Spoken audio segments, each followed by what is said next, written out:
नमस्ते दोस्तों, आज हम सुनेंगे स्नेहा का चाचा की कहानी। और स्नेहा का कहना है कि उनके चाचा भूतों के ऊपर रिसर्च किया करते थे और उन्होंने ऐसे ऐसे चीज़ों का सामना किया था जो कि सिर्फ हमारे ख्यालों में है। और स्नेहा का कहना है कि उसकी चाचा की मौत एक संगीत के कारण हुआ जो कि मिस्टेक से एक कब्रिस्तान के अंदर रिकॉर्ड हो गया था।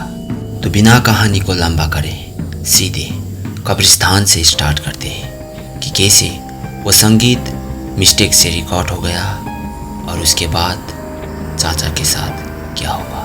और ये बहुत ही पुराना कब्रिस्तान था जिसमें स्नेहा का चाचा आज रात जाने वाला था, क्योंकि कई लोगों का कहना था कि उस कब्रिस्तान में उन्होंने कहीं ऐसी बुरी शक्तियों को महसूस किया है। और स्नेहा का चाचा वही काम करता था, भूतों को रिसर्च। और स्नेहा का कहना है कि उनके चाचा के पास एक बहुत ही बड़ा अजीबोगरीब टेप रिकॉर्डर था जिसमें गाना भी चलाया जा सकता था। और अगर म्यूजिक चलते वक्त अगर गाना कुछ ज़्यादा ही स्क्रैच होने लगे तो ये साइन था कि आसपास कोई बुरी शक्ति है।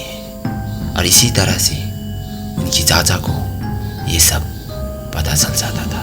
अब ठीक रात के 12 बजे स्नेहा का चाचा उसी कब्रिस्तान के बीचों बीच था और उन्होंने तभी देखने के लिए एक गाना प्ले किया जो कि वो रोज़ प्ले किया करता था। कुछ वक्त तक तो वो गाना ठीक ठाक चला, लेकिन कुछ ही देर बाद वो गाना स्क्रैच होना शुरू हो गया। और आज अंकल को रोज़ के मुकाबले कुछ ज़्यादा ही उस गाना पे स्क्रैच सुनाई दे रहा था जो कि अच्छा नहीं था।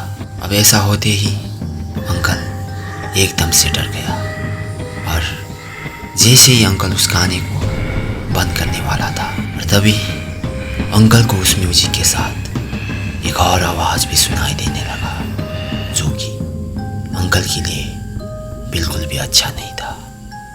अब अंकल बेहद ही डर गया क्योंकि वो आवाज़ इतना डरावनी थी कि अंकल का रूह कांप गया।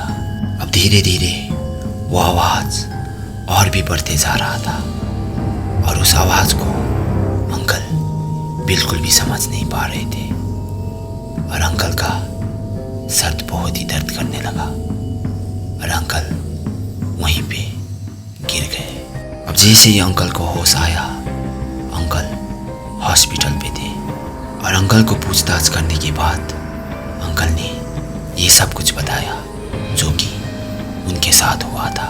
लेकिन स्नेहा का कहना है कि जब भी अंकल वो म्यूजिक प्ले करते उनको वो आवाज़ें सुनाई देता और वो पागलों की तरह हरकत किया करते थे और वो बोलते थे कि वो लोग मुझे लेने के लिए आ रहे हैं, वहाँ पे कोई बैठा है वगैरह वगैरह। लेकिन हम लोगों को वो गाना नॉर्मल सुनाई देता था और धीरे धीरे अंकल का हालत और भी बिगड़ने लगा और कुछ महीनों के बाद अंकल की मौत हो गई। लेकिन वो टेप रिकॉर्डर अभी भी हमारे पास ही है गाने के साथ। सो फ्रेंड्स, अगर आप लोगों को ये गाना सुनने का मन हो तो आप नेहा को कांटेक्ट कर सकते हो।